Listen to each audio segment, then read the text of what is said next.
Shalom, shalom, Shabbat shalom, everyone. This is Yahudia coming to you today with my family. We're bringing out a lesson, is continuing where we left off with deeply rooted in faith. And we're going to speak a little bit more about those who are not deeply rooted in faith and the characteristics that they have. And, we're just building upon this concept of faith because the Most High said that so many calamities will be happening that people's hearts will fill with fear and they will lose their faith. And it's just kind of like the kind of folly and wickedness people will fall into when they're not completely and deeply connected to the source creator. They become like truly deceived and hopeless. So we're just going to like build upon what we've already been going over. And we're going to start off today in Psalms chapter 78. Psalms chapter 78, and we're going to just start reading from there. So you can help me read.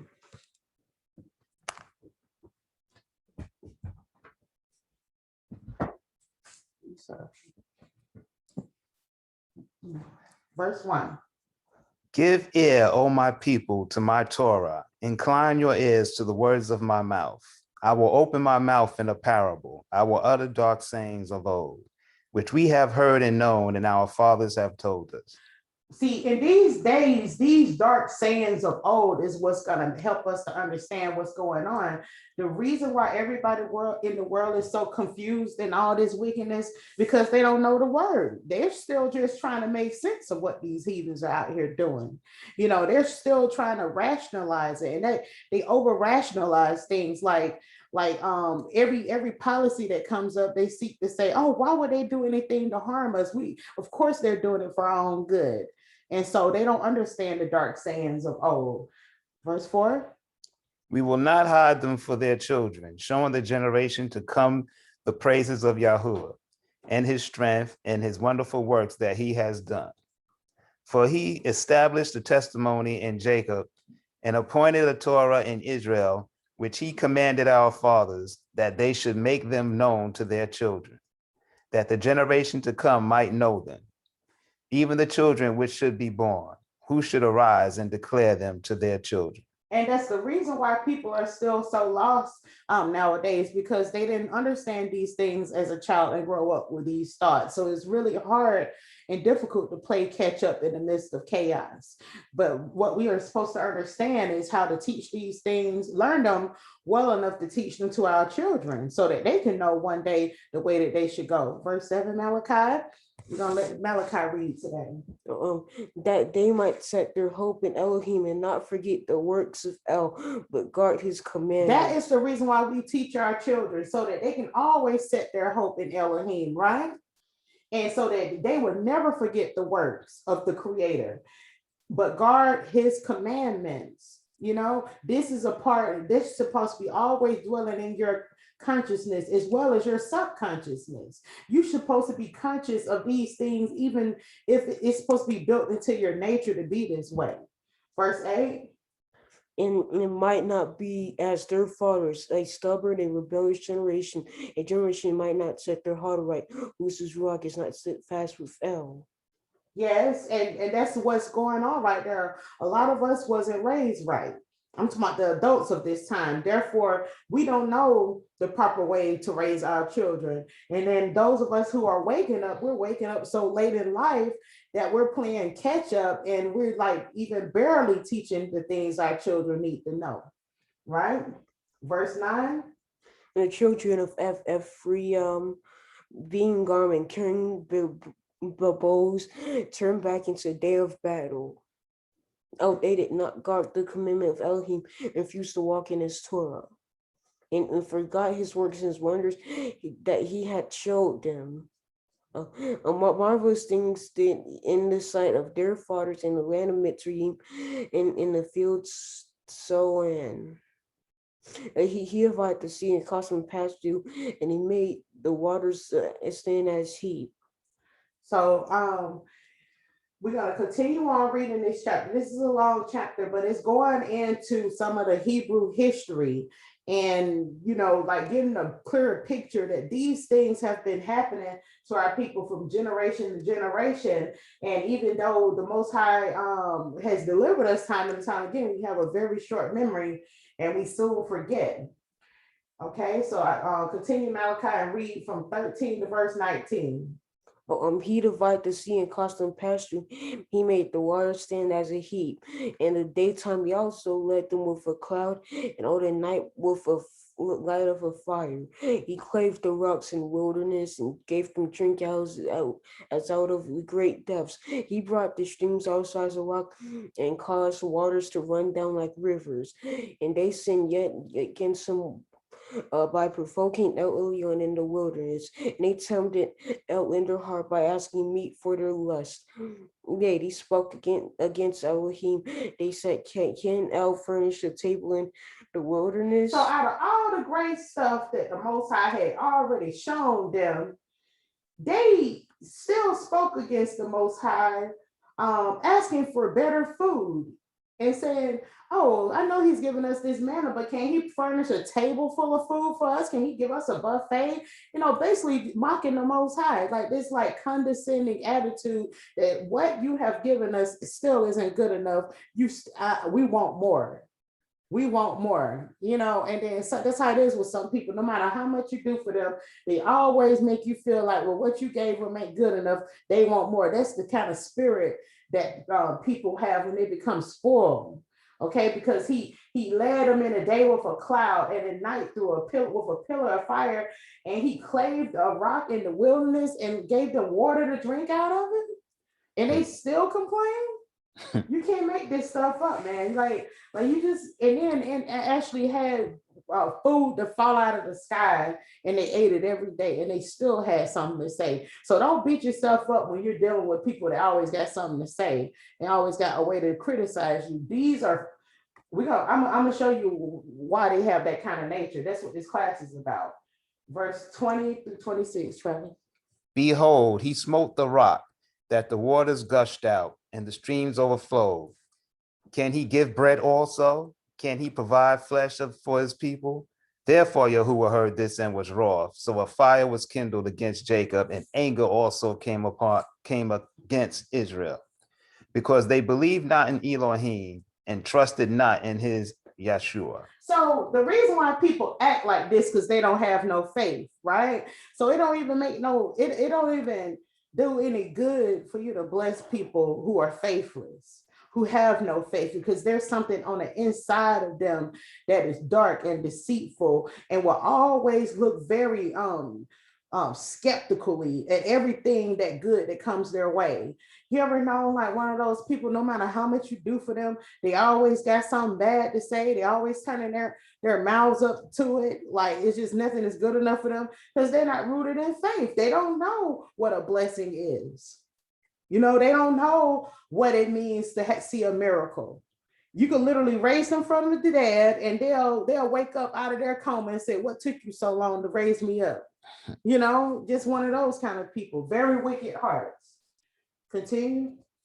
Though he had commanded the clouds from above and opened the doors of heaven, and had rained down manna upon them to eat, and had given them of the grain of heaven. Grain of heaven wasn't even good enough for these Negroes. And you have the nerve to wonder why you can't get along with your family. Go ahead, 25. Man did eat angels' food. He sent them meat to the full. He caused an east wind to blow in the heavens, and by his power he brought in the south wind. He literally changed the weather for them, and it still wasn't good enough, right? Verse 27. He rained flesh also upon them as dust, and feathered fowls like as the sand of the sea. And he let it fall in the midst of their camp, round about their habitations. So they did eat, and were well filled, for he gave them their own desire.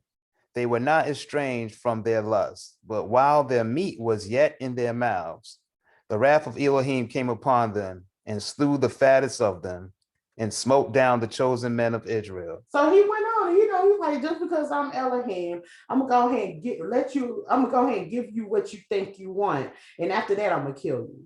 So a lot of people are walking around thinking that they're so blessed.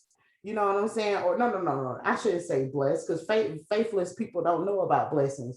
A lot of people are walking around thinking that they're so successful and thinking that they're untouchable because they have achieved all the things they've been manipulating the world to give them up until this point, and they pretty much laugh at you when you say judgment is coming, right? And most I say, I will strike you dead while the food is still in your mouth.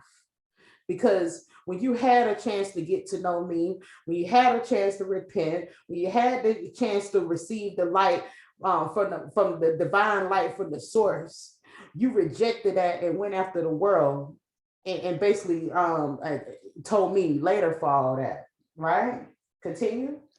For all this they sin still, and believe not for his wondrous works. Therefore, their days did he consume in vanity, and their years in trouble. So most people spend their whole life pursuing vanity, vain things, tangible things, and actually mock the things that they can't see. Verse 34 through 39, Malachi. When he slew them, they sought him and returned injured early after El. They remembered that Elohim was the rock and Elion was the redeemer. Nevertheless, they did find him with their mouth, and they lied unto him with their tongues. So faithless people are one of two categories. Outright blasphemers and mockers, and then you got the ones that flatter him with his mouth. Like, oh, I love God. I love me some Jesus. I believe, and they first one in line to take the darn vaccine. You know what I'm saying? But first in line to condone whatever policies to enforce this experimental drugs on children. The first one in line to persecute the ones who's trying to keep the Most High's commandments. The first ones to say that the law is done away with and Christmas is a real holiday. You know what I'm saying? These are the ones that flatter with their lips, and he hates those kind of people too. Flatter them with they lied with their tongue. Verse 37 to 40. 37 to 40, Malachi. For their heart was not right with him, neither they were steadfast in his commandment. Covenant. But he, being full of passion, forgave their iniquity and destroyed them not. Yea, many times he his anger away and did not stir up all his wrath, for he remembered that they were but flesh, but a wind that passes away and not comes not again. How often they will provoke him in the wilderness and grieve him in the desert. So wait. So he says that, he has been very patient with people because he knows that you are just flesh. It takes a lot of work and a lot of deep diving and deep digging to become like a spiritual, soulful person. So that's why he tried to he tried to give people a chance and not destroy them. Until he is given an adequate amount of time for growth. But after a while, he becomes frustrated and go on these killing sprees every couple of 100 years. And we've been going through one, and it's going to continue on from this point. And it happens in cycles in the earth. The elite knows it.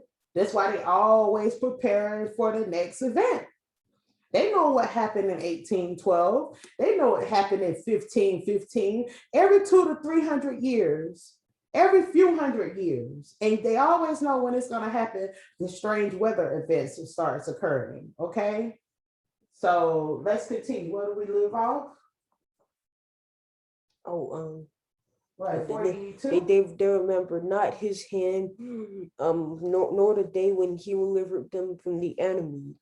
Who he had wrought his sins in Mitzrayim, signs in Mitzrayim, and his wonders in the field of so on, and had turned their rivers into blood and their floods that they could not drink.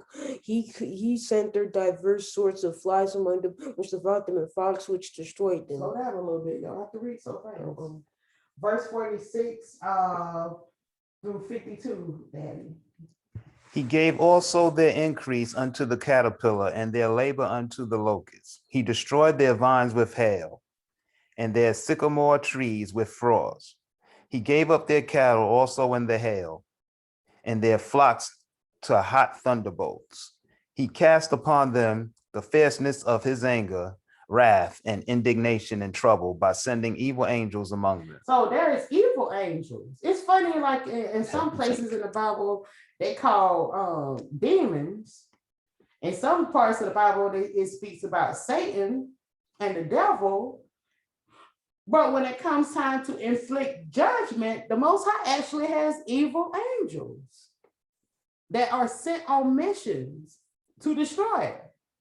This is what the destroyer is. You know, when there was a story in the Bible where Moses was supposed to be circumcising his son, and he was delaying, and the Most High sent the destroyer to come to kill him, and the wife snatched the child and circumcised the child before the Most High was sent the destroyer to him. The Most High, you don't want to be on a hit list for the Most High. When Most High send them evil angels after you, it's, you know what I'm saying, it's pretty much a wrap, unless you just bow down and repent and he forgive you. It's something, and nobody knows when their time is up. Okay. Verse 50. He made a way to his anger. He spared not their soul from death, but gave their life over to the pestilence, and smote all the firstborn in Mitzrayim, the chief of their strength in the tabernacles of Sham, but made his own people to go forth like sheep, and guided them in the wilderness like a flock. And he led them on safely, so that they feared not, but the sea overwhelmed their enemies. And he brought them to the border of his sanctuary, even to this mountain, which his right hand had purchased.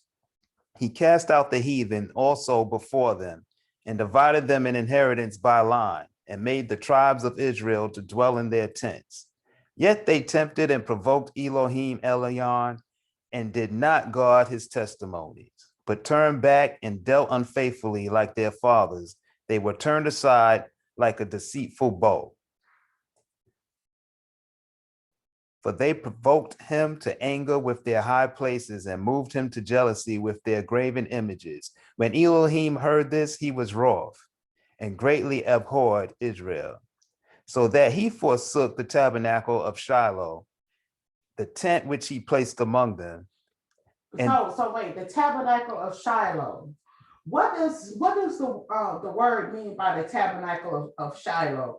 Well, that is kind of like an epithet for Hamashiach. It's like a kind of like I can't really say a nickname, but it's like another name or another symbolic reference to Yahushua Hamashiach.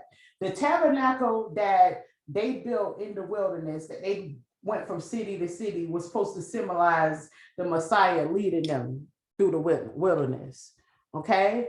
And the Ark of the Covenant that was carried with it, the tabernacle covered the Ark of the Covenant. And so the Ark of the Covenant is supposed to like symbolize the soul, you know what I'm saying? And the tabernacle is symbolizing the body. And that's the reason why the Bible says, they forsook the tabernacle of Shiloh, the tent he placed among men, the tent, the covering.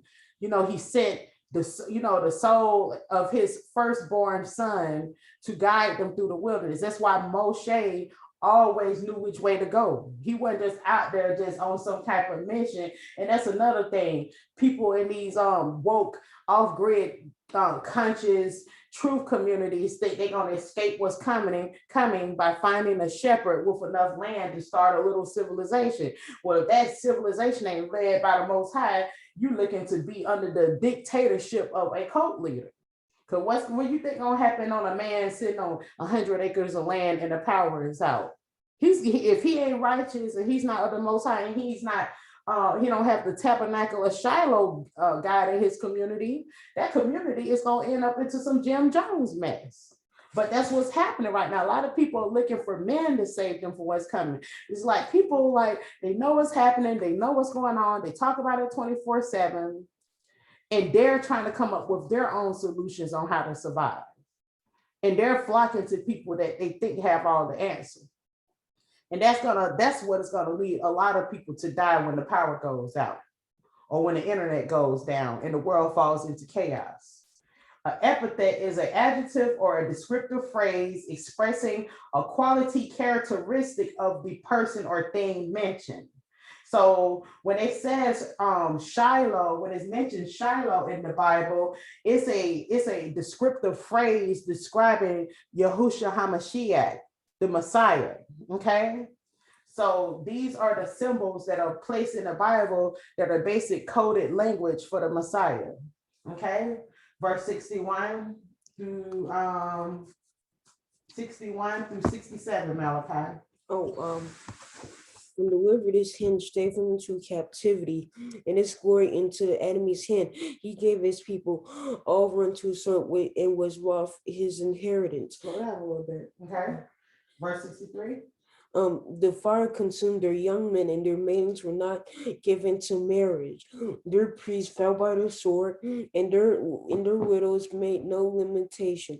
Then Adonai woke as one out of sleep, and like a mighty man that shout by reason of wine. And he smote his enemies into hinder parts. He put them into a perpetual reproach.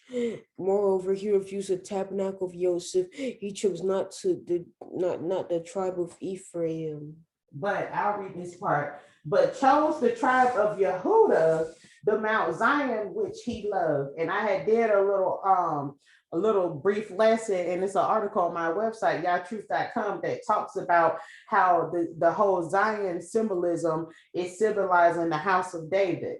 And because David went into covenant with the Most High and on a mountain that he called Zion, which symbolizes wilderness, because his children would be sent into the wilderness in the future. But he had promised David that forever he will always make sure that his seed, his offspring, remains together. And as everybody has starting to find out, the Black people that were sent into America in slavery were from the house of David. So he made sure we all stayed together, even though we, you know what I'm saying, had to go through so much to stay together.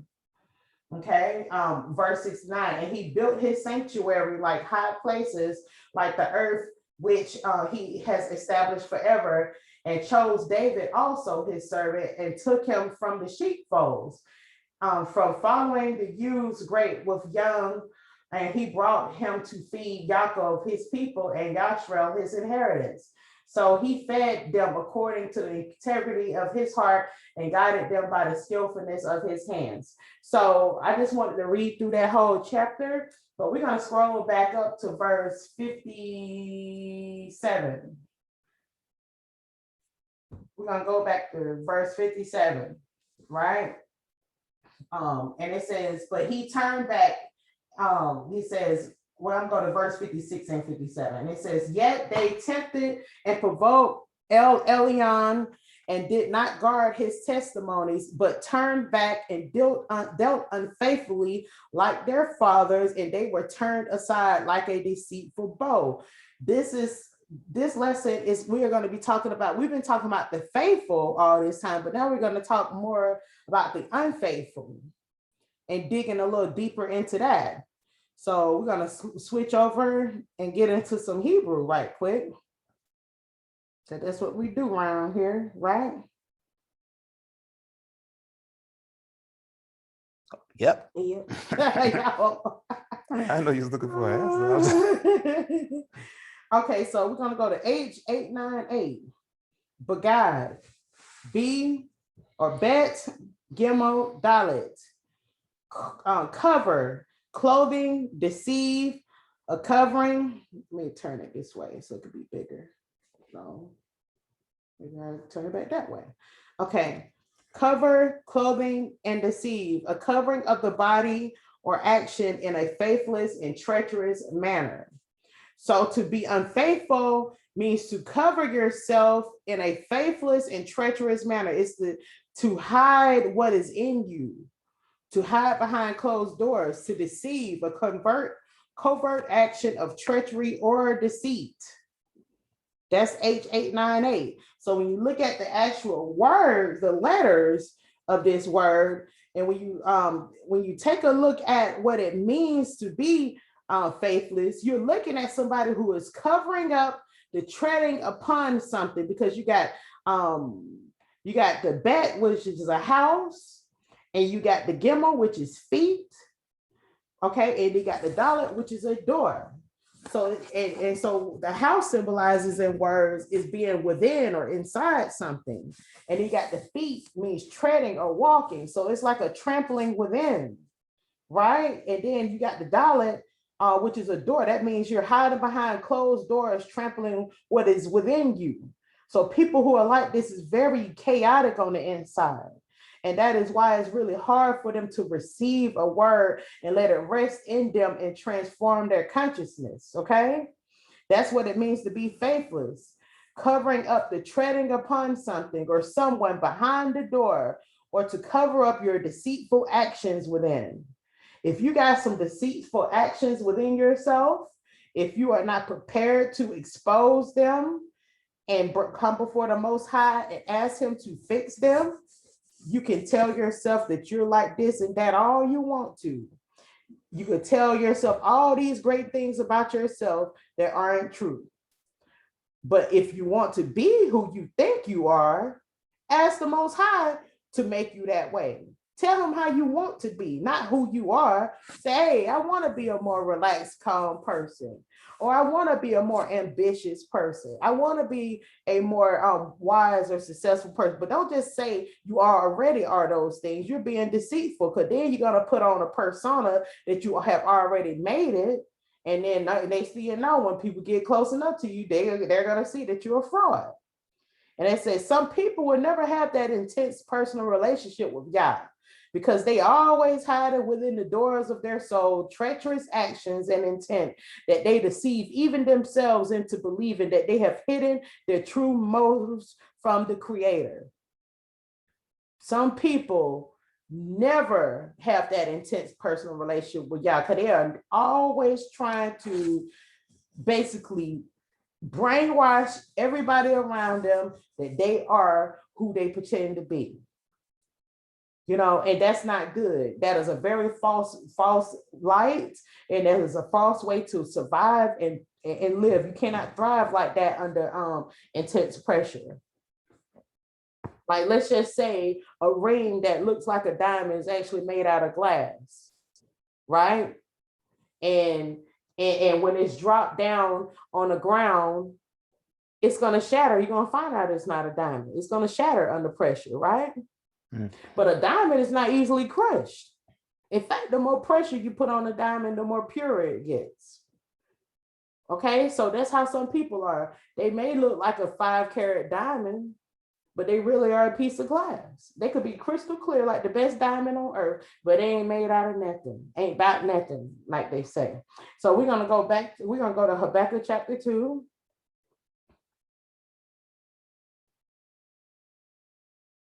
We're just going to read verse 4.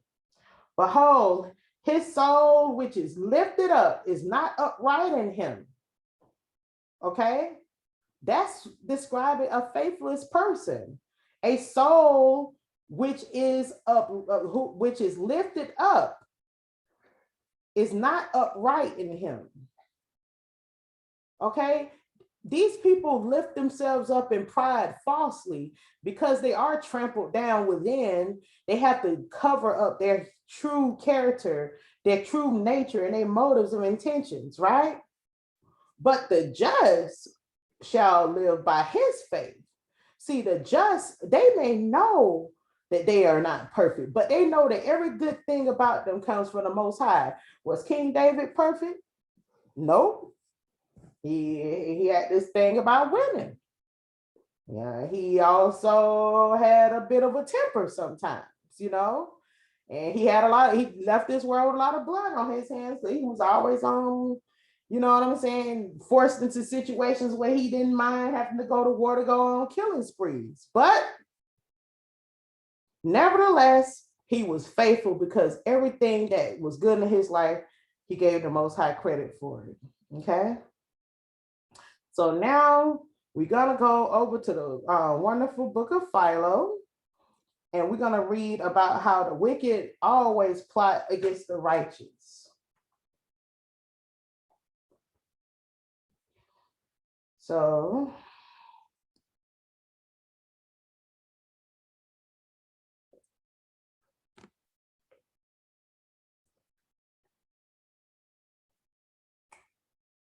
we'll go to section 10.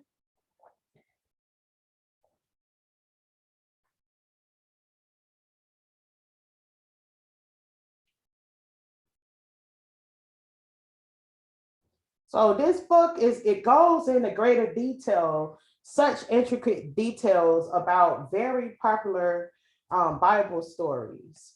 And it kind of dissects them and picks them apart and analyzes them in very philosophical ways, okay? So we're just going to start reading from that section 10. And I'll just stop and give a little commentary. But with this book, very little commentary is needed, because he is the commentary, and to come in behind Philo and try to explain something is pretty hard, because can't nobody explain it like him. All right, so let's start from right there. Now I think that it has already been sufficiently shown that the field to which Cain invites Abel to come is a symbol of strife and contention. And we must now proceed to raise the question what the matters are concerning which, when they have arrived in the plain, they are about to institute an investigation. So he's talking here. Let's just let me give you a little background. He's talking about when Cain invited Abel to the field and he was plotting against to kill him.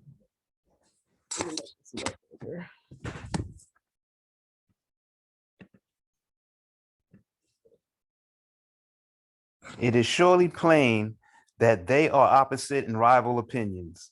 For Abel, who refers everything to the Most High, is the Most High God in loving opinion, and Cain, who refers everything to himself, for his name being interpreted means acquisition, is the self-loving opinion. So he's saying that Abel symbolizes the one that really loves the Most High, right? And he says that Cain symbolizes the one that really loves himself. And he's telling this story, he's saying that the one who loves the Most High will always be at odds to the one who only loves himself, and the one who is very self-serving and only loves himself will always be plotting against the righteous, right? So continue. And men are self-loving when, having stripped and gone into the arena with those who honor virtue, they never cease struggling against them with every kind of weapon, till they compel them to succumb or else utterly destroy them. For as the proverb is, they leave no stone unturned, saying, is not the body the house of the soul? Why then should we not take care of the house, that it may not become ruinous?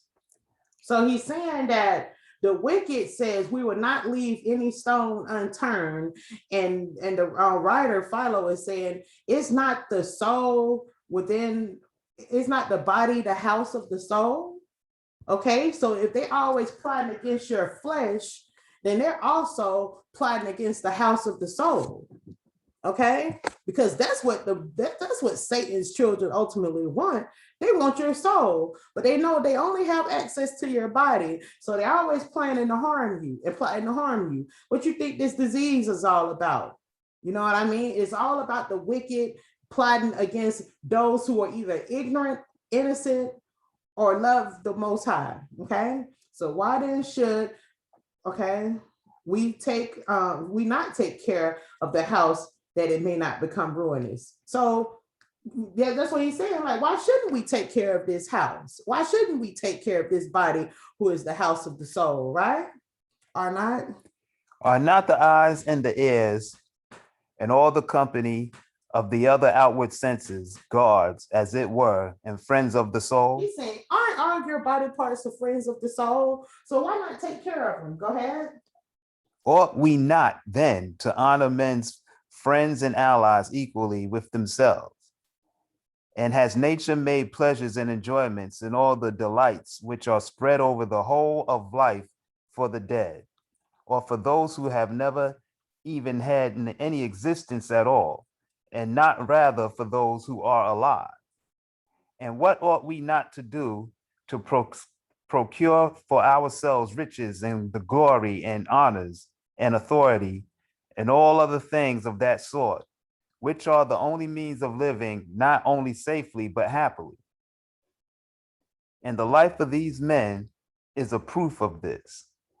For they who are called lovers of virtue are nearly all of them men inglorious, easily to be despised, lowly, in need of necessary things, more dishonorable than subjects or even than slaves, sordid, pale, cadaverous looking, bearing want and hunger in their countenances, full of diseases, men who would be glad to die. He said that the righteous suffer so much in this wicked world. The lovers of virtue suffer so much that most times they are the one who are less the least taken care of in the world. That they are always the more righteous you try to be, the more hungry and even treated as slaves you would be in this world. And you will see that the more you try to stand on your word and say, heck no, I ain't taking no shot to keep a job. Don't be surprised. You're going to see a big, huge divide in wealth for those who are willing to cooperate with the agenda and take the shots and now the pills they talking about. Okay. And they're going to be the ones with the good jobs, and the righteous ones going to be out here, you know what I'm saying, starving, looking half dead, walking the darn streets trying to stand for the Most High. And he says that's because the wicked do everything to destroy the righteous and keep everything for themselves. But those who take care of themselves are men of reputation, rich, leaders, men in the enjoyment of praise and honor. Moreover, they are healthy, stout, and vigorous, living delicately, nursed in luxury, strangers to labor, living in the constant company of pleasure, and using all their outward senses to bring delights to the soul, which is capable of receiving them all. So he's saying, so basically, isn't that how the world is? You know, we may not be cadaverous looking, but those bank accounts are quite dead. The ones who are righteous and the ones who are wicked, they don't ever have to work another day in their life, nor will children in their whole bloodline will have to work for the next 1,000 years with the kind of money they done made in this generation alone. But they want to increase the cost of living for those who are basically working class slaves. You know what I'm saying? And that's what he's saying, that this has been going on for a very long time. Okay, next section. Arguing, therefore, in this prolix train of reasoning, they thought that they got the better of those who were not accustomed to deal in sophistry. But the cause of their victory was not the strength of those who got the better, but the weakness of their adversaries in these matters. For of those who practice virtue, Practice. that ain't how you spell practice. That's like the way he spelled it. Oh, okay. Well, practice virtue, some treasured up what is good in their soul alone, become practices of praiseworthy actions, and having no knowledge whatever of sophistries of words. But they who were armed in both ways, having their minds furnished with wise counsel and with good deeds, having also good store of reasons to bring forward according to the arts of the sophists, they had a good right to oppose the contentious behavior of some others, having means at hand by which to repel their enemies. But the former sort had no safety whatever. For what men could fight naked against armed enemies on equal terms, when even if they had been both equally armed, the contest would still have been unequal. Abel, therefore, had not learnt any of the arts of reasoning, but he knew what was good by his intellectual disposition alone, on account of which he ought to have refused to go down to the plain and to have disregarded the invitation of his enemy. For any display. They saying that it would have been far more wise for Abel to not even go down there when his wicked brother invited him, because perhaps he would have had his life spared. It is not good to just, walk right into trouble, is what he's trying to say. You know what I mean?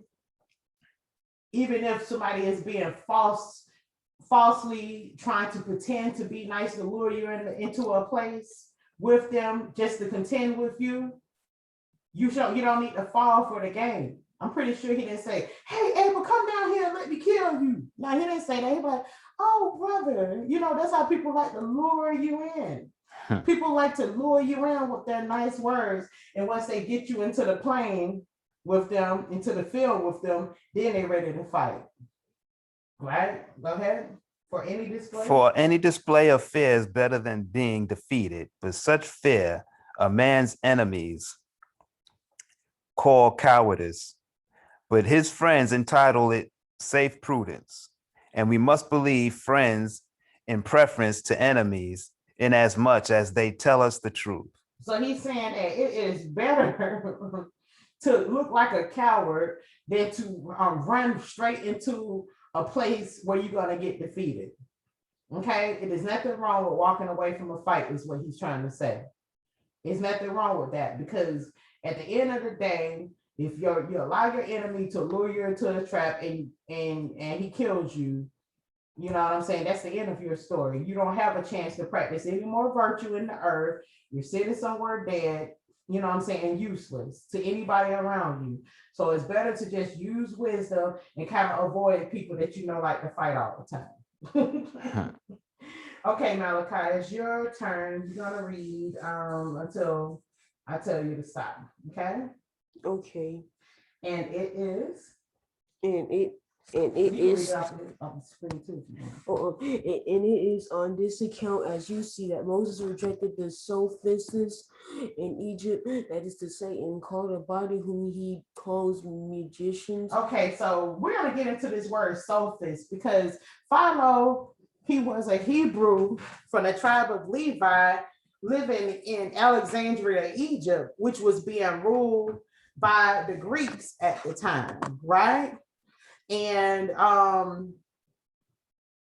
it was heavily influenced by Greek culture, and a lot of the way he explains things is because he was trying to take Hebrew thoughts and translate them into Greek words.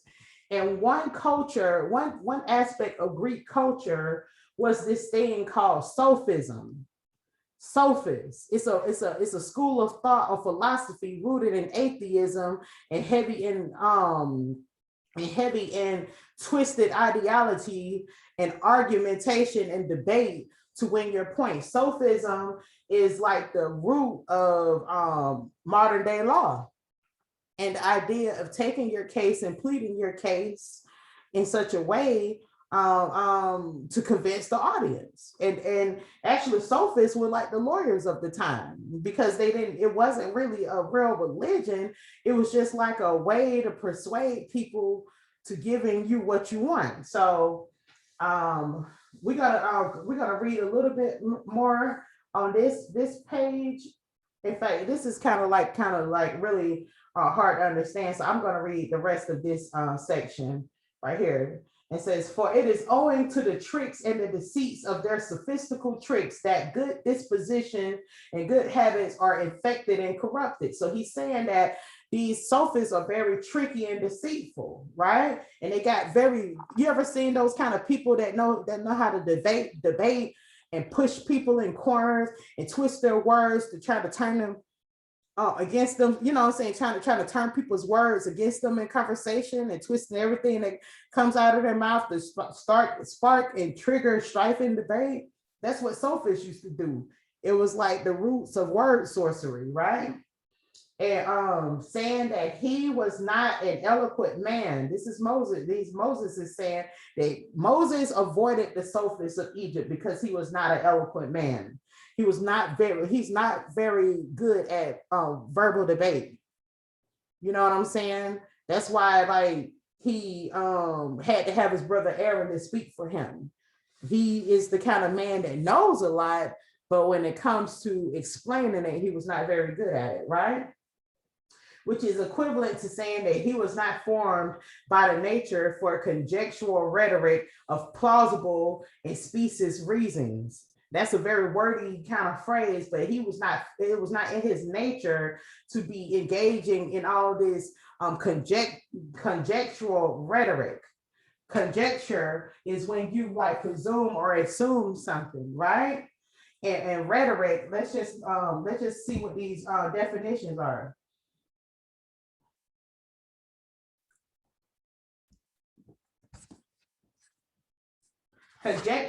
Conjectural is springing from or implying a guess or conjecture. So, you know, a lot of things people debate on is just like their opinion, right? They're debating their opinion based on a guesswork. They're just guessing.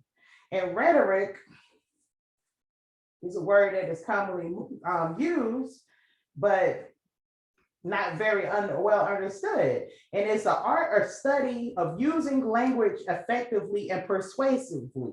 So conjectural rhetoric is what you see all over everywhere right now. It's people coming up with their theories about everything, using using their language skills to convince one side of another thing, and the other side, the opposite side, to form pushing your opinion off on somebody. Basically is what conjectural rhetoric is. Okay.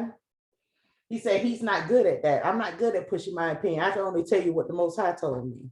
Mm-hmm. And it's good to be like that. And it says plausible and specious reasons. Specious is another word that's not really used very much. And that word means having a ring of truth or plausibility, but actually fallacious. You can actually say something that sounds true that is completely false. That's what specious means. So specious reasoning, having like this kind of double think opinion.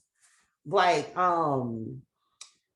this vaccine is safe and thoroughly researched, even though it was not researched very long. If you don't research something very long, you cannot guarantee its safety, can you? Nope. How can you know that it is safe for women to take it while pregnant if you've never studied the outcome of those children? If it hasn't even been enough time to see how they turn out, to see if they're going to learn how to read, and see if they're going to learn how to walk by the age of 12 months, and to be able to compare the ones who didn't take the shot while pregnant to the ones who did. Only thing they're going to say is, oops, when your child is still crawling at the age of 40. You know what I'm saying? Only thing they're going to say is, oops, when your child is 6 years old and don't even know how to talk. They cannot say it's safe, but that's what you call specious reasoning.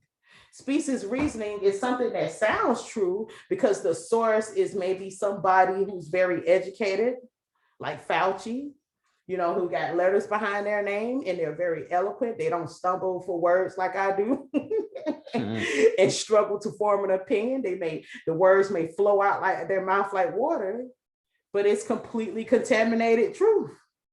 You know what I'm saying? So we're going to continue. And says immediately afterwards, he confirms the assertion by adding that he is not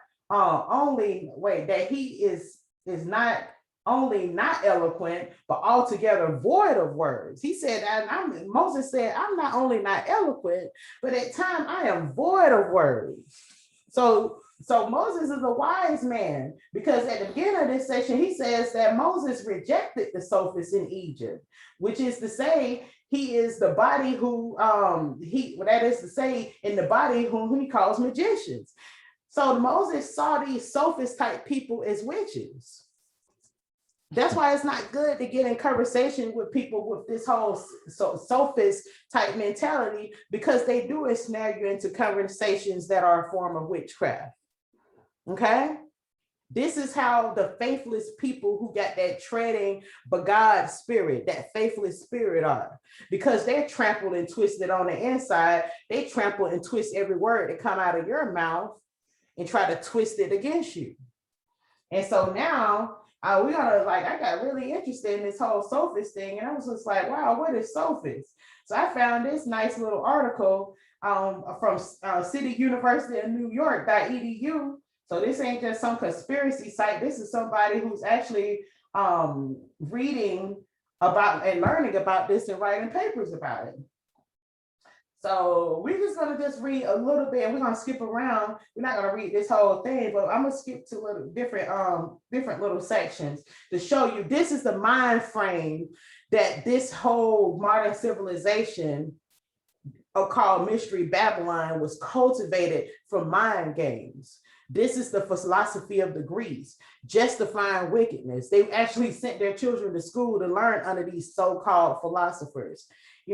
So we're gonna start from here. Let's see how big we can make this. Can you see that? Mm-hmm.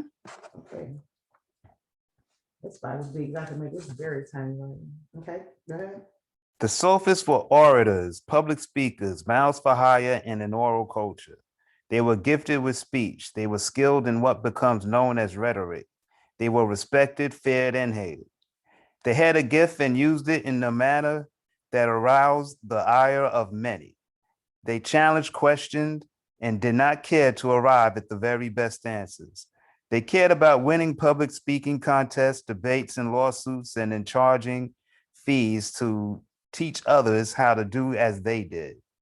To be able to speak well meant a great deal at that time. As there was no real paper available, there were no real paper available for them. We had papyrus way back in the ancient times, but the Greeks did not have any form of writing, despite what is commonly believed.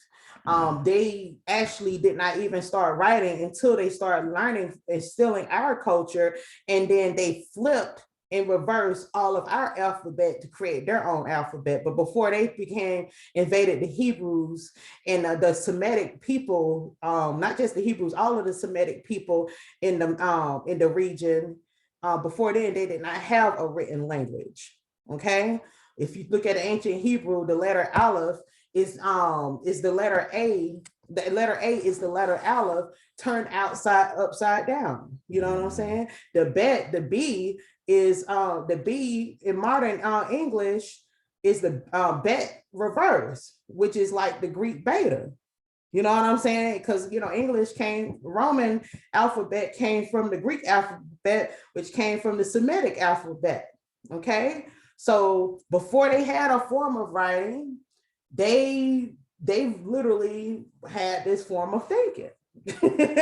And then once they learn how to write and start conquering people, they start brainwashing the people that they conquered to start thinking like them. All right, so speaking context based, there was no real paper available, as there was no real paper available. Okay. As there was no real paper available, there were no written contracts or deeds and disputes that would be settled today with a set of documents as evidence. Back then, they would need to be settled through a contest of words. One person's words against another's. Whoever presented the best oral case would often prevail. To speak well was very important. The sophists were very good speakers. Indeed, they had reputations for being able to convince a crowd that up was down, that day was night, that the wrong answer could be the right answer, that good was bad and bad is good, even that injustice is justice and justice would be made to appear as injustice. Now, doesn't that sound a whole lot like being alive right now? And the way politicians are and the debates that happen? What do you think they get this business model from? You think that they just it's a coincidence that that's the way that they are, that they're so good at persuading people that good is evil and evil is good? And double speak is okay. And you could simultaneously say that we haven't researched and we don't know, but we can assure you that we know and we've researched. Like, how can you say two completely opposite things and then still convince people to believe you? 60, 70, 80, sometimes 90% of a population to believe somebody because they're very good at brainwashing. Okay. And what Hebrews, on the other hand, who are righteous Hebrews back at the time, the truth was the truth. You know what I'm saying? Aleph was Aleph, Bet was Bet, and Aleph and Bet together is Ab, and Ab is father. I mean, it was just like, it wasn't all these, like weird behind scenarios. That is only time our people really fell into wickedness is when we started trying to be like these confused minded people. Okay. So, okay, read the next section. To support one's position in any matter, nothing better could be offered than a quotation from one of the works, which told of the gods and their actions. If an action of the gods could be found that was similar to that being taken by a party to a debate, then was evidence, then that was evidence of the correctness of that action. So they would basically take different topics of scenarios that happened to their mythological gods as their proof of why their actions was okay. So it was something kind of similar to way the Supreme Court uses previous cases to prove why this case is constitutional or unconstitutional or whatever. But even though, like, mind you, the sophists did not believe these gods were real. They didn't believe in these myths, but they would use the stories as proof of why their case is okay. Okay. Therefore, those who were the fastest and most accurate at being able to locate quotations and take them and apply them to a given situation would often win the debate, the contest, the lawsuit, or discussion. The sophists were very well versed in the epic tales and poems. They were able to find the most appropriate quotation to support any position. They regularly entered contests, and those who won were given prizes, but no prize was greater than being the victor and able to charge the highest rates of tuition to instruct the sons of the wealthy in how to speak in public. And that's why the wealthy ruling class of heathens in the world have a certain very sick, twisted, diluted concept of reality, because these schools of thought has been passed down from generation to generation to generation. Only the elite has an intact bloodline when it comes down to the transferring of information. Everybody else is constantly starting over. Everybody else is constantly, you know what I'm saying, de-educated, you know what I'm saying, and constantly getting a rug pulled from beneath them. But the elite somehow, because they conquer and they steal information, they pass it from father to son, from generation to generation. And this mentality is the reason why the world is being ruled the way it is. This is the school of thought that these people come from. And this is a school of thought from over 2,000 years ago. Okay. And a lot of these people can trace their bloodline all the way back to these people. All right. So we're going to skip down and say, the sophists taught courses that might have been labeled with the current phrasing, such as how to win no matter how bad your case is, how to win friends and influence people, how to succeed in business without really trying, how to fall into a pigsty and come out smelling like a rose, how to succeed in life, how to play to win. And you see a lot of these self-help books with people who think they've mastered with the art of success in this world, the current world that we live in, is how to convince people that you are something that you're not, on how to put on like a persona of success to attract what you want to you. See, I mean,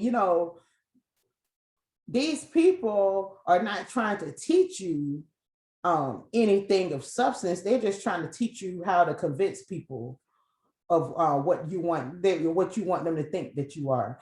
So the sophists held no values other than winning and succeeding.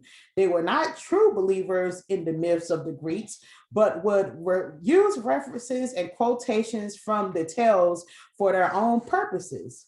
They were secular atheists, relativists, and cynical about religious beliefs and all traditions. And these are the ones who took over our books and created these Catholic churches.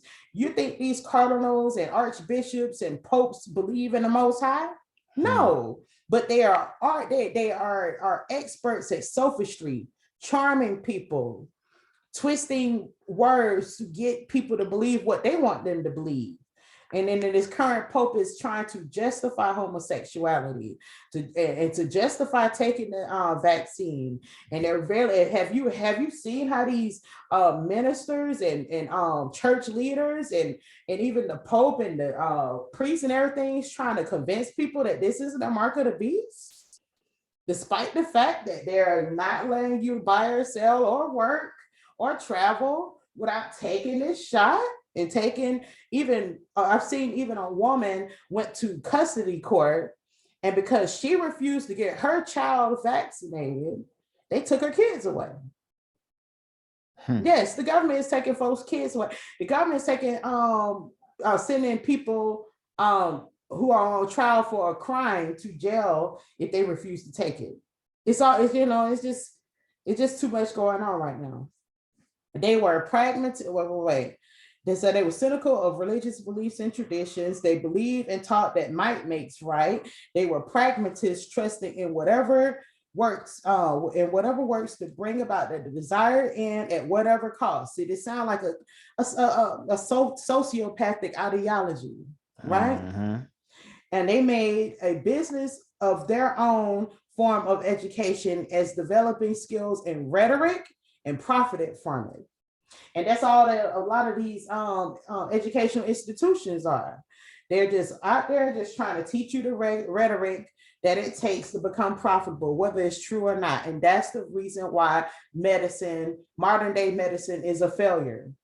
Okay, because they brainwash you into handling medical situations the way they train you to handle it instead of taking the holistic approach. What pill can I prescribe to you from a pharmacist to get you through what you're getting through?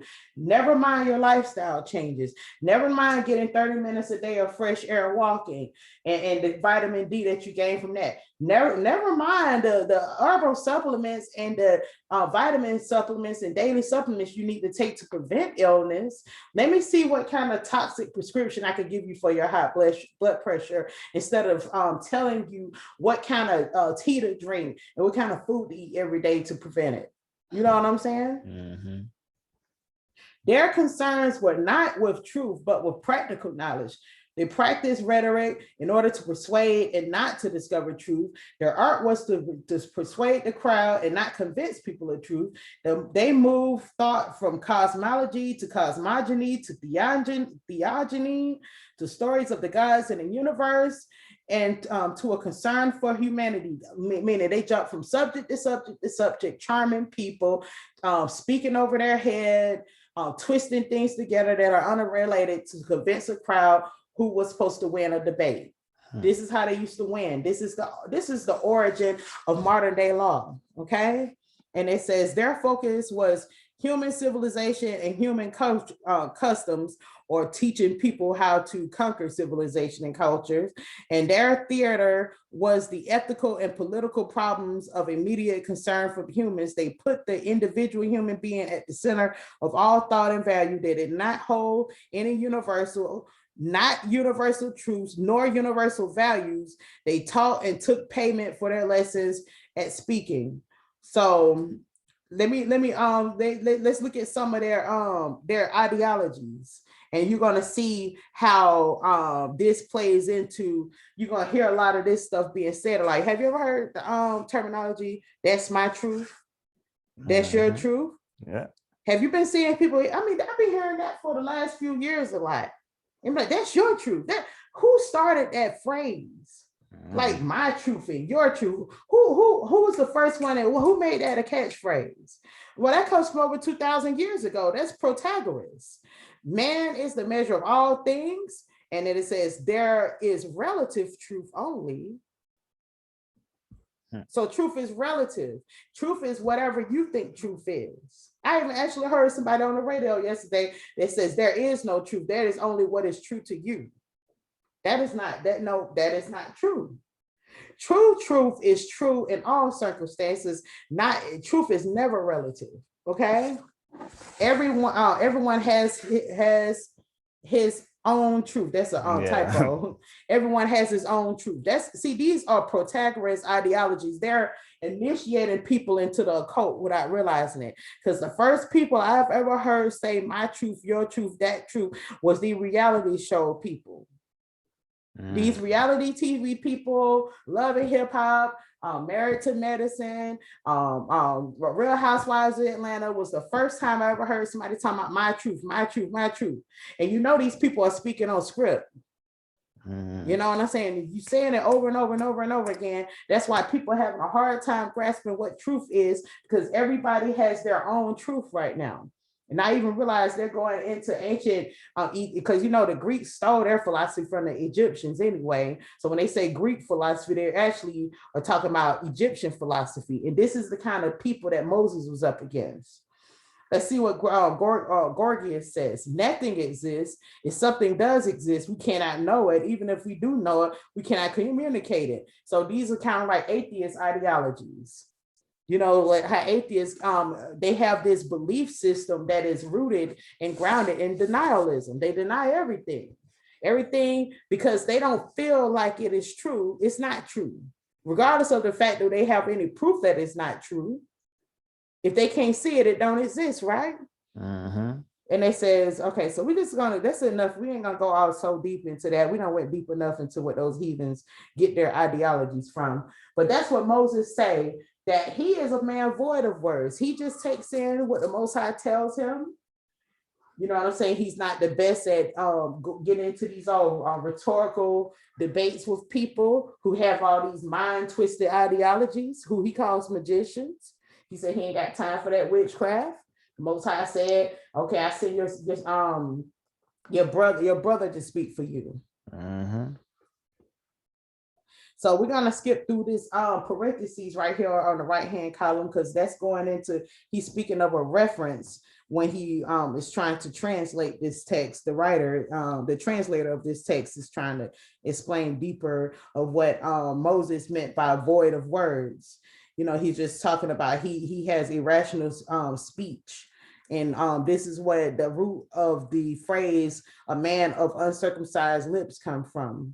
Okay, so we're going to skip down and says, meaning this, not in the sense in which we do when we call animals void of words, but speaking of himself as one who did not choose to employ words by means of his organs of speech, but who impresses and stamps the principles of true wisdom upon his mind alone, which is the most perfect opposite to false sophistry. So he's saying that Moses is a man void of words, who was not eloquent enough to be debating witches, but he's a man who chooses to embrace the concepts of wisdom rather than speech. And he allows these things to form impressions within himself to change the principles of his mind.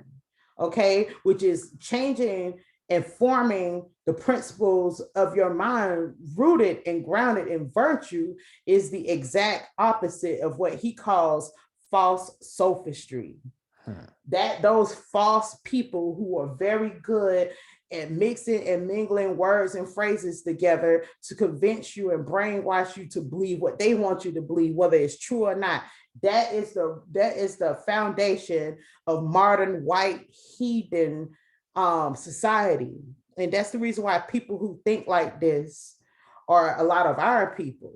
You know what I'm saying? Because they go and they watch the false sophistry on the news. They go to the false sophistry universities, and they completely get brainwashed into believing whatever these false sophists want them to believe. Okay? And he will not go to Egypt, nor will he descend into the arena to strive against the sophists who contend in it, till he has thoroughly studied and practiced the art of argument of reasoning. You have to be thoroughly skilled in the art of argumentative reasoning before you debate with one of these people, because they're the type of people, no matter what you say to them, they're going to twist it and they're going to turn it and they're going to ensnare you into an intense argument. And he said that he is not a person who's eloquent enough to go into that arena, nor does he care about it. So he stays away from people. And this is why the author is trying to tie this into Cain and Abel. He said Abel made a mistake because he knew what kind of man his brother was, and he got lured into a situation that got him killed. And he says, don't allow a wicked person to falsely lead you into the situation to get you killed or to kill your spirit. Mm-hmm. You know, some people, they go from being completely tart and cantankerous to charming. You know what I'm saying? Because when they try to lure you in, they know how to be completely charming. And when they're ready to cut a rug on you, then they're wilding out. Okay? Mm-hmm. Let me see. And so this is what we're dealing with.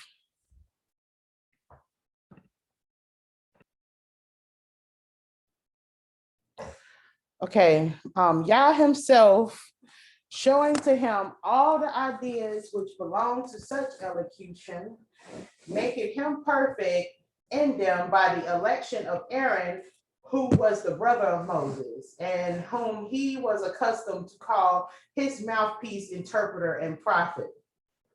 So he's saying that Moshe was not practiced in the art of argumentative reasoning, but Yah sent him to sent his brother to basically be his mouthpiece, because his brother was a little bit better than him. You know, he was more like an interpreter of Moses' thoughts. So you can wait for all these. What? In the blue. Oh. For all these attributes belong to speech, which is the brother of the intellect. For the intellect is the fountain of words, and the speech is its mouthpiece. So he's saying that he's making an analogy right here. He's saying that speech is the brother of intellect, just like Aaron was the brother of Moses. Whereas Moses was the intellect, Aaron was the speech. Okay. And he says that the intellect is the fountain of words and speech is the mouthpiece. Right? Because all the conceptions which are entertained in the mind are poured forth by means of speech, like streams of water, which I can't see under there.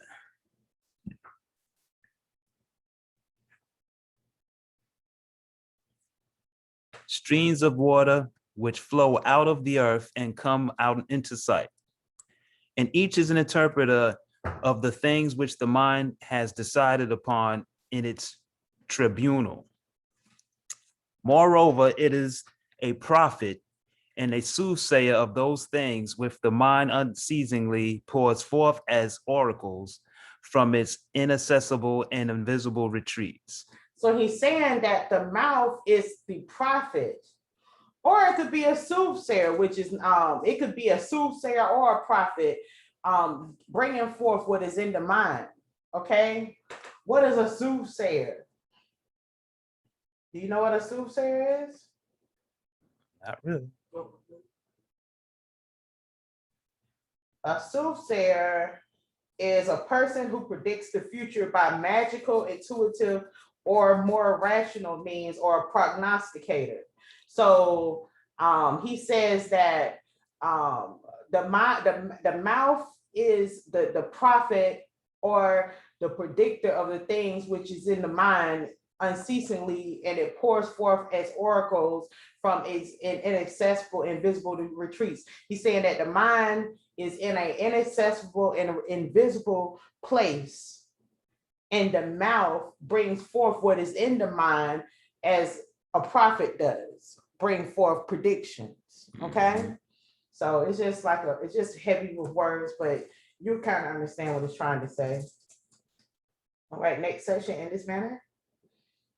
In this manner, then it is useful to oppose those who are ostentatious about doctrines. For if we have been well exercised in various species of discourses, We shall no longer stumble through inexperience and want of acquaintance with the maneuvers of sophists. So he's saying that it is very wise to avoid people who like to throw about all of these irrational and ostentatious doctrines, right?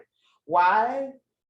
We do not want to become entangled and stumble through our own inexperience into the hands of these like maneuvers that the sophists like to throw to us. I've seen this a lot with Hebrews. They like to go out there and debate their point, and they debate the debate day and night until next thing you know, they get debated out of one belief. Then they get debated out of another, and they feel like everything they believe in, they have to convince somebody else of it before they believe it. And because they can't find nobody to believe what they believe, so a lot of the times they either become they chip away at their faith so much that they say, okay, the New Testament ain't real. Okay, we could throw all the prophets' books away, and I'm only going to believe in the Torah. And then they say, they're throwing the whole Torah away and becoming atheists. I've seen this Hebrew guy go from debating all the time to slowly becoming an atheist within 6 months. Mm.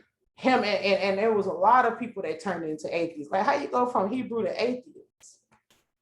Because they became ensnared by these people with these sophist mentalities, and they just get twisted, and their words keep getting twisted back to them, that they question everything that they believe, so they stop believing in anything.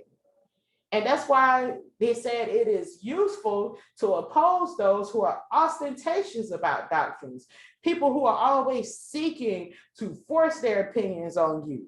Because eventually, if you're not good and you stumble with your own inexperience to you know what I'm saying? Now I'm doing it.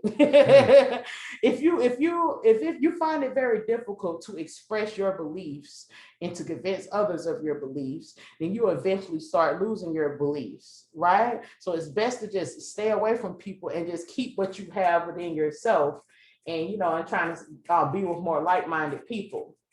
Okay, but rising up. But rising up and making a firm and resolute stand against them, we shall with ease escape from their artificial entanglements. He called them artificial entanglements because they're not real entanglements. They're just false entanglements. Because first of all, most of their ideology is false. You know what I'm saying? A lot of their arguments against your faith are false, but depending on how weak-minded you are will determine whether or not you fall for it. But they, when their tricks have once been found out, will appear to be exhibiting the conduct of sparers rather than of regular combatants.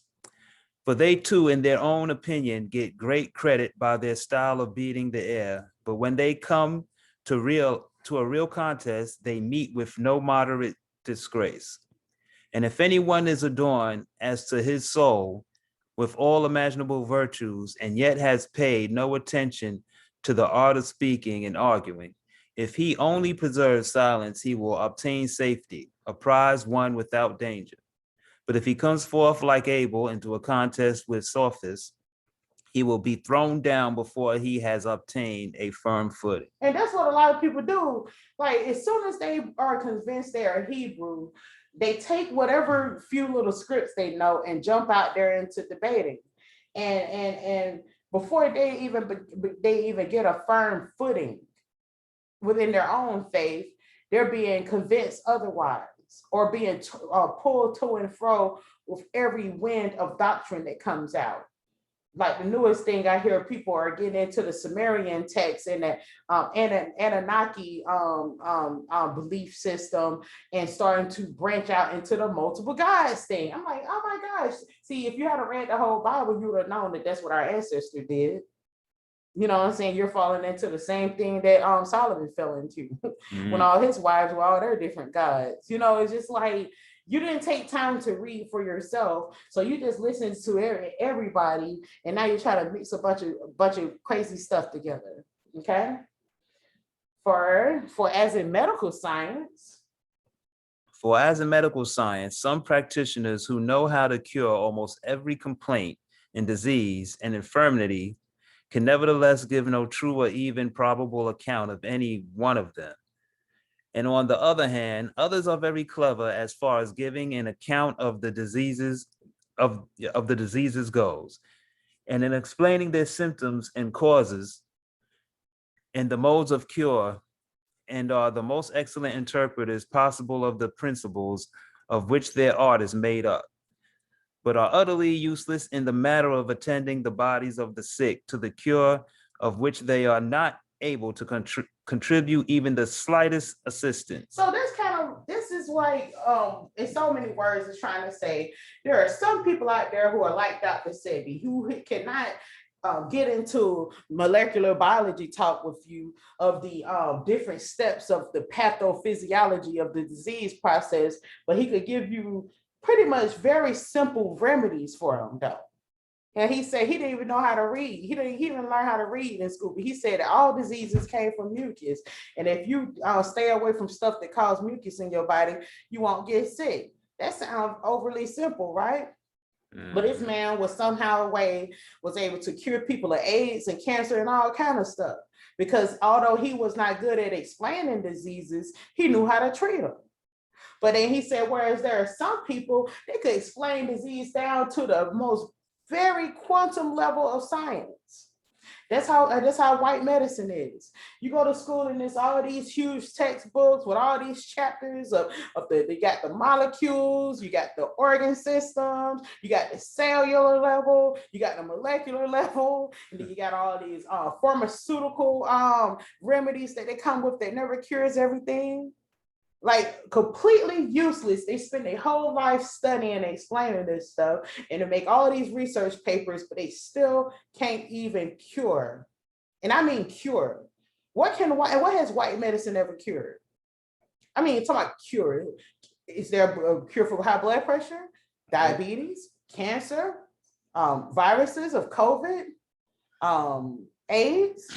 What is a cure? They don't even know what cure is. You know what I'm saying? And they barely even know how to treat it. And that's what he's trying to say, is that he's comparing the sophist with the conscious, righteous believer of Yah. A sophist is able to talk and sound so smart to talk you to death. And a conscious, righteous believer of Yah is just give you that pure, plain, simple faith. You know what I'm saying? It's not all elaborate. It may not be able to fully explain what faith is, but they know they exist and they feel it in their heart, right? Right. So in the same way, those who have devoted themselves to practical wisdom have often neglected to pay attention to their language. And those who have learned their professional thoroughly as far as words go have yet treasured up no good instruction in their soul. It is therefore nothing extraordinary that these men, being in the habit of indulging in unbridled tongue, should be full of self-sufficiency and boldness, displaying all the folly which they have from the first beginning cherished. But it is better to trust to those who, like skillful physicians, have a knowledge of the means of healing the disease and evil affections of the soul, until Yah provides an excellent interpreter and displays to and pours upon him in the fountains of his eloquence. So he's saying that there's two kind of people out here, and you can see it right now. The one who falls into the enchantment of the witchcraft and sophistry of the media and the medical establishment. And they are the constant deniers and denialists, almost to the point of atheism and the kind of reverence they give to gods and scientists and doctors, even scientists like Bill Gates, that has nothing to do with medicine. You know what I'm saying? And they falling into these traps with this false way of thinking, rather than accepting the real physicians out here. You know what I'm saying? The real ones that are telling you really how to prevent diseases and illness. And they take something like vitamin C and toss it in the trash and say, hey, this shot is better than that. You know what I'm saying? Mm-hmm. And this way of eating is not going to protect you. You know what I'm saying? And we're just talking about physical illness. What about the emotional, spiritual illnesses out here? And all the mental illnesses people go through and they taking pills from year after year without really healing the soul. You know what I'm saying? And he says, you better, if you find somebody that really knows how to overcome true illness, you better cling to that person and start running up behind people that got all the titles and labels. So the wicked is full of false knowledge that likes to draw the righteous into debate and rhetoric.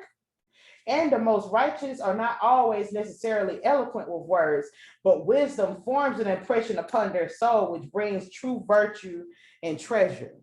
That's the whole point of this. It's trying to make a comparison of the false and the truth. There is no your truth and my truth. That's false. You know what I'm saying? The truth is the truth. And truth and faith is basically the same word, just one word has a towel on the end, and the other one got a hay on the end. Amunah. You know what I'm saying? Faith and truth are interconnected. So you can't have faith and have falsehood, and you can't have falsehood and truth at the same time. And you can't have falsehood and faith. You can't have false ideology and say you have faith. And you see that a lot in the church right now, where they're actually saying, you cannot go to my church unless you have been taking the shot. That's why. Why is that? Because they were not rooted in faith. So they are holding on to falsehood. It's almost when you think about like how they, explain science and the laws of attraction and all that kind of stuff. Yeah. And some things just cannot coexist together. Something cannot be light and dark at the same time. You know what I'm saying?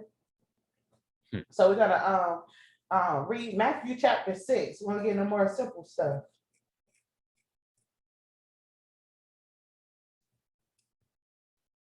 This is that simple, pure.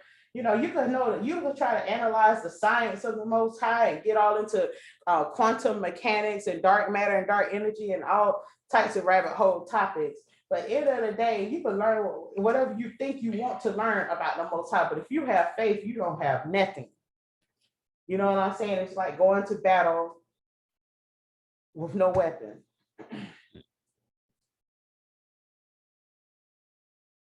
So,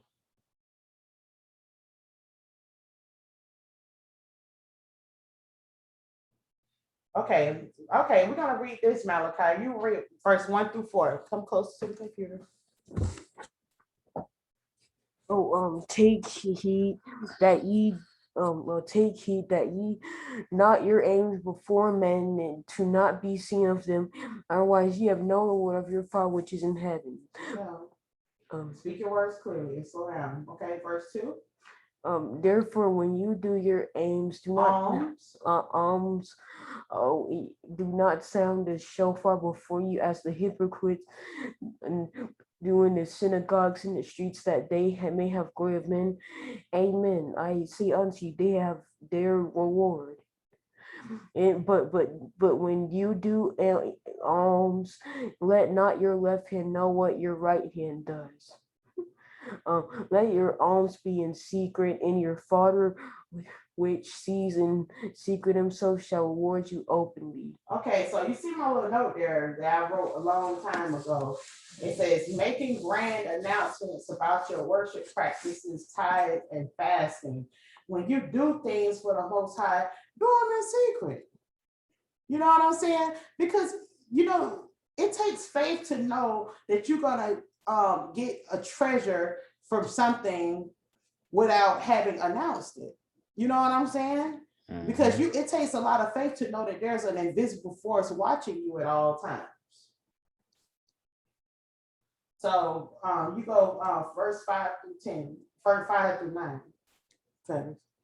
And when you pray, you shall not be as the hypocrites are, for they love to pray standing in the synagogues and in the corners of the streets, that they may have seen of men. Amen, I say unto you, they have their reward. But you, when you pray, enter into your closet, and when you have shut your door, pray to your Father which is in secret, and your Father which sees in secret shall reward you openly. But when ye pray, use not vain repetitions as the heathen do, for they think that they shall be heard for their much speaking. Be not ye therefore like unto them, for your Father knows what things ye have need of before ye ask him. After this manner, therefore, pray ye, Our Father who established Yeshua in the heavens, exalted is your name. Your kingdom come, your will be done in earth as in the heavens. Give us this day our daily bread, and forgive us our transgressions as we forgive those who transgress against us. And lead us not into evil inclination, but deliver us from the outer darkness. For yours is the kingdom and the power and the glory forever. Amen. For if ye forgive men their transgressions, your heavenly Father will also forgive you. But if ye forgive not men their transgressions, neither will your Father forgive your transgressions. Okay, Malachi 16 through 18. Moreover, when ye be fast, be not as the hypocrites of a sad continuance, where they Slow down. Okay, go ahead. where they disfigure their faces, that they may appear unto men too fast. Amen. Say unto you, they have thrown. But you, when you fast, anoint your hand, wash your face, that you appear not unto men, but unto your Father which is in secret, and your Father which sees in secret shall reward you openly. Okay, so what do we say? What did the book of that final book say about Moses? Moses was not a person that was able to fully express his beliefs in a argumentative contest type manner to debate with sophists, but he was a type of person who stored up an impression upon his soul to bring about the true virtues and treasures of heaven. Mm-hmm. It's more important to be like that. You don't have to be the most eloquent person in the room. You may not be able to go to verbal contests with naysayers and debaters and people from all types of ideologies and go back and forth with them. But that's not what's really important. What's important is what?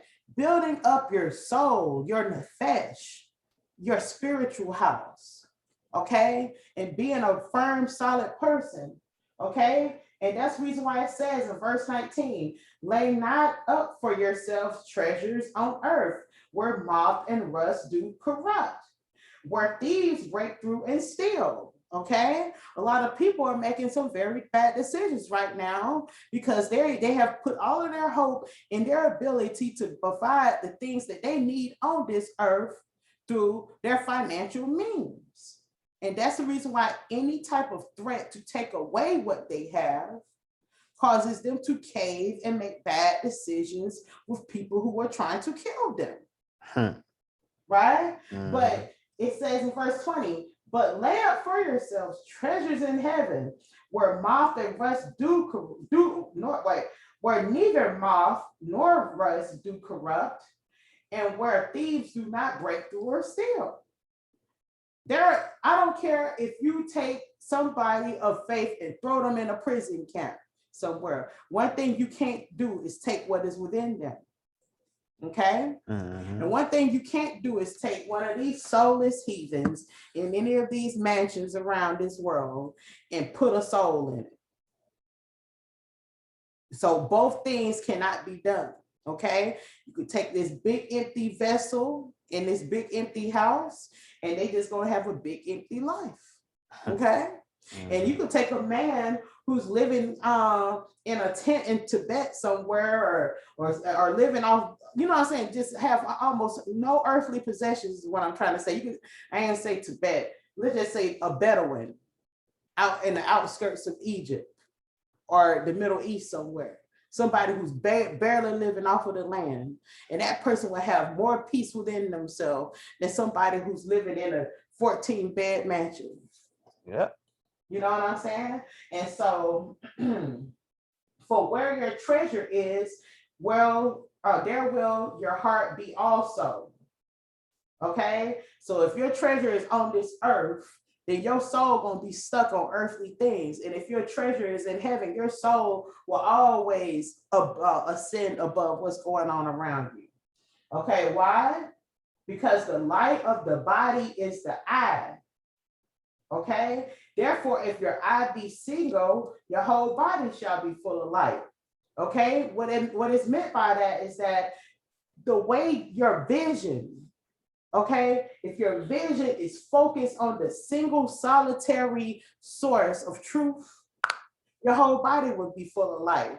But if your vision is stuck in this world, in this corrupt world, verse 23, it says, but if your eye be evil, your whole body shall be full of darkness. And if the light that is in you be darkness, how great is that light? I mean, how great is that darkness? And that's how the sophists are. The light that was in them is dark.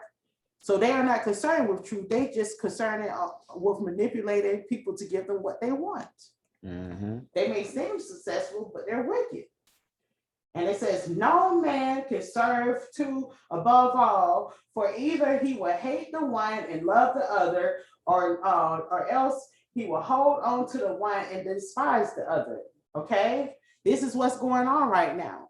A lot of so-called believers are really crumbling under pressure because they don't want to completely go on the side of the Most High God, but they don't want to let go of the world.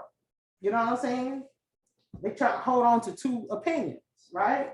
So you cannot serve Elohim and money and mammon. That's what money is.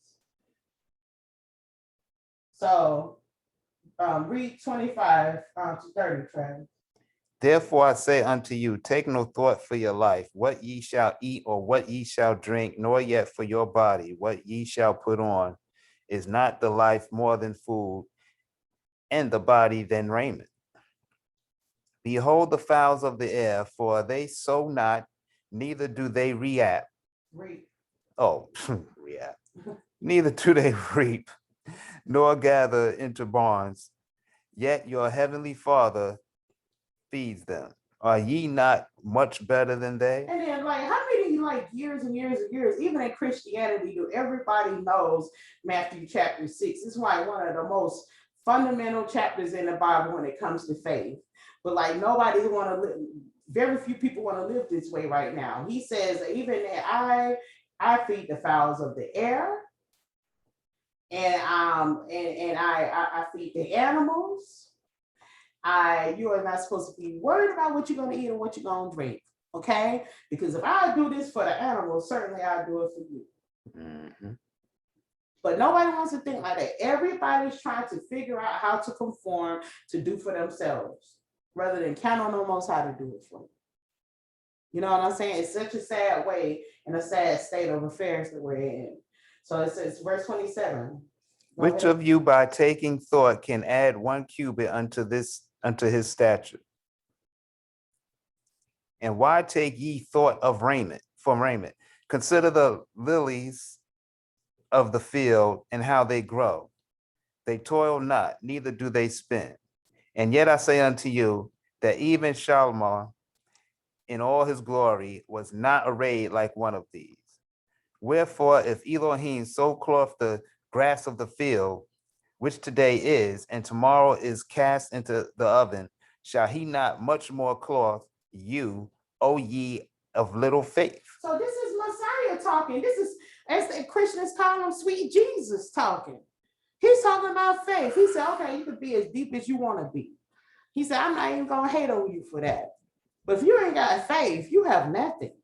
Because at push come to shove, you're going to be counting on your own efforts and abilities to save yourself. Okay? Mm-hmm. That's what the faithless do. The faithless are all twisted on the inside. The faithless has darkness for light. The faithless don't know what they're going to do next. Okay? Verse 31 to 34, Malachi. Therefore take no thought, what shall we eat, or what shall we drink, wherewithal shall we be clothed? For after all these things do the other nations seek. For your heavenly Father knows that ye need all of these things. But ye the first of the seek. but ye seek first but seek ye. But seek ye the first of the kingdom of Elohim and his righteousness, and all these things be added unto you. Take therefore no thought for the morrow, and for the morrow shall take thought for things yourself sufficient unto the day of evil thereof. So he says, take no thought for tomorrow. I have to constantly remind myself of this because, like, with every single day, with all these mind games that are going on with the world in regards to the current events and everything that is constantly coming out, you might actually be so caught up in current events that you're trying to predict the future rather than focusing on the day. And every time I saw a meme one time that says anxiety is thinking about too much about the future, and depression is thinking about too much about the past. It's true. You know what I'm saying? And it's because, so much bad stuff be happening all the time. You could get so caught up, even with having faith, you could get so caught up with trying to predict what these heathens are going to do next. You actually rob yourself of the joy and the peace and the tranquility that the Most High is trying to give you. Because whatever happens in the future, it ain't got nothing to do with you if you have faith. Because the Most High gonna take care. If he done burn this whole darn earth to the ground, he gonna save who he want to save. So ain't no point in even worry about what's coming. Okay. So we're gonna read a few chapters a few verses rather, not a few chapters. A few verses in Exodus chapter 19.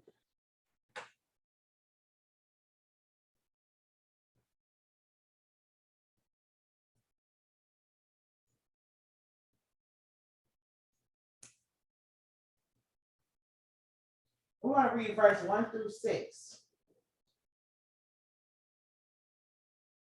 Okay, let's read verse 1 through 6 right quick. In the 3rd month, when the children of Israel were gone forth out of the land of Mitzrayim, the same day came they into the wilderness of Sinai. For they were departed from Rephidim and were come to the desert of Sinai, and had pitched in the wilderness, and there Israel camped before the mount. And Moses went up unto Elohim and Yahuwah, called unto him out of the mountain, saying, Thus shall you say to the house of Jacob, and tell the children of Israel, Ye have seen what I did unto the Mitzrayim, and how I bore you on eagle's wings, and brought you unto myself. Now therefore, if ye will obey my voice indeed, and guard my covenant, then ye shall be peculiar treasure unto me above all people, for all the earth is mine. And ye shall be unto me a kingdom of priests and a holy nation. These are the words which you shall speak unto the children of Israel. So he's saying that when you store your treasure in heaven, you become my treasure. And when you become my treasure, you become more functional in this realm. And if you're not working in your purpose in this world, you are going to be left to be consumed by your enemy. So it's just like a chain reaction.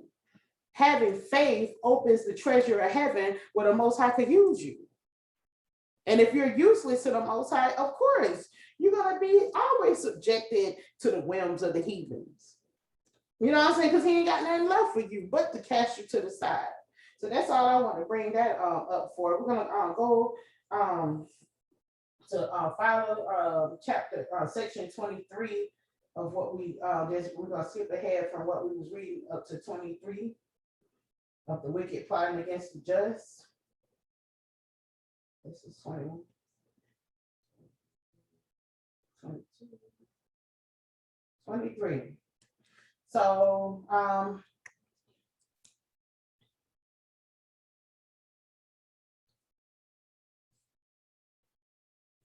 this is continuing breaking down faith, okay? So we're going to start from section 23. Right there.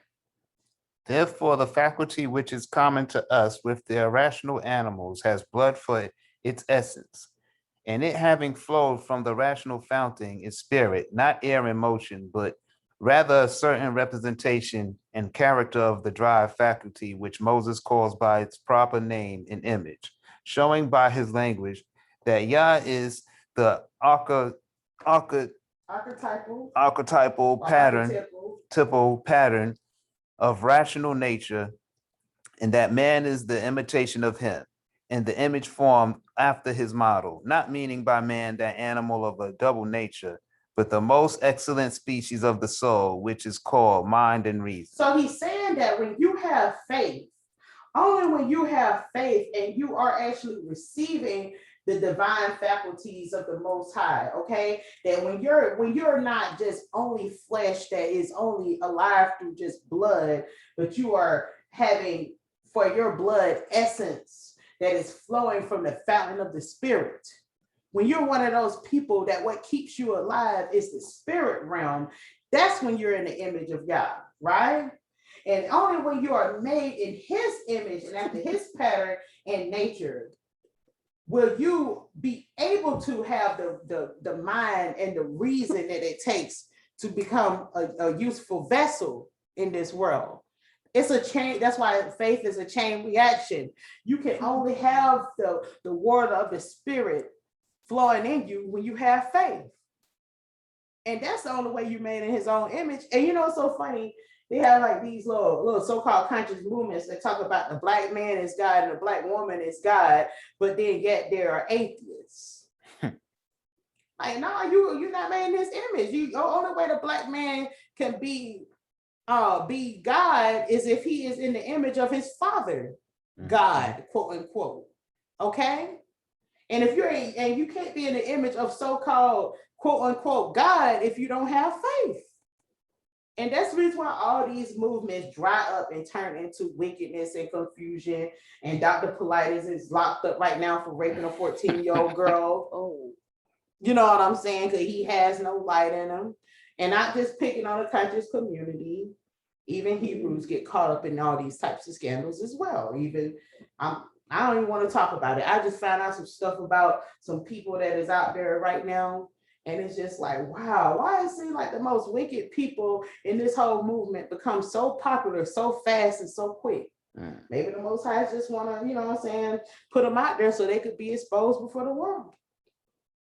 I'm glad don't nobody know me. You know what I'm saying? You know, if the Most High is allowing you to circumnavigate these algorithms to become famous because he want to put you on stage and embarrass you, obviously. On this account. On this account, Moses represents Yah and calling the blood the life of the flesh, though he is aware that the nature of the flesh has no participation in intellect, but that it does partake of life and also does our whole body. And the soul of man, he names the spirit, meaning by the term man, not the compound being, as I said before, but that godlike creation by which we reason, the roots of which he stretched to heaven and fastened it to the outermost rim of the circle of those bodies, which we call the fixed stars. So he's saying that the only way you become a godlike creation is when your roots are stretched into heaven. Remember, we talked about being deeply rooted in faith. He's also saying you got to be deeply rooted and fixed in heaven as well. So far to the edge of heaven, even unto the stars. Okay. That's when you become godlike. You can't become godlike if you can't connect to the Most High. And they call it the Most High. Okay. All right. So for Yah made man. For Yah made man the only heavenly plan of those which he placed upon the earth, fastening the heads of the others in the mainland. For all of them bend their heads downwards. This idea is the same as that which Ovid has expressed in the beginning of the Metamorphosis. Okay, boy, this stuff in parentheses. He's explaining that Yah made man the only heavenly plant on the earth to walk upright and have his head fixated on the heavens, trying to figure out where are we? What is this? What is that up there? And he said, all the beasts of the earth walk with their head down. Don't horses walk with their head down? Don't bears walk with their head down and dogs too? He said, only man walks upright with his head pointed towards heaven. Okay, and that's what he's talking about. This ancient Greek myth called Metamorphosis that says and it's a long Greek poem which is probably ripped from some ancient Egyptian or African poem, but it's like about this creation myth story that is in a form of a poem that said is translated from Latin, saying that while all the other creatures from their birth with downcast eyes gaze on the kindred earth, he bids man to walk erect and scan the heaven from which he springs, to which his hopes are given. So that's from one of those. He's just incorporating like something that even the heathens know to be true about man. Man was born with an intellect to kind of be more curious about what's going on around them. And beasts walk around with their heads towards the earth. And that's the same way when it comes to having a soul that is delighted in being God, like, you know what I'm saying, being like Yah, okay? You're always fixated in attaching your soul into what's going on in heaven. You're not getting caught up what's going on in this earth. So we're gonna skip past that part and says, but the face of man he has exalted and directed upwards, that it might have its food of heavenly and incorruptible nature, and that earthly and not earthly and perishable, which a view to which he also rooted in the earth the foundations of your body, removing the most insensible part of it as far as possible from reason and the outward senses, which are as it were the bodyguards of the mind, and the mind itself he established at a great distance from the earth and from all things connected with it, and bound it with the periodical revolutions of the air and of the heavens, which are imperishable. So it's just giving you a deeper look into what it is like to have faith and how many dimensions it adds to your life and your existence. Okay, so now we're gonna go to Deuteronomy chapter 30.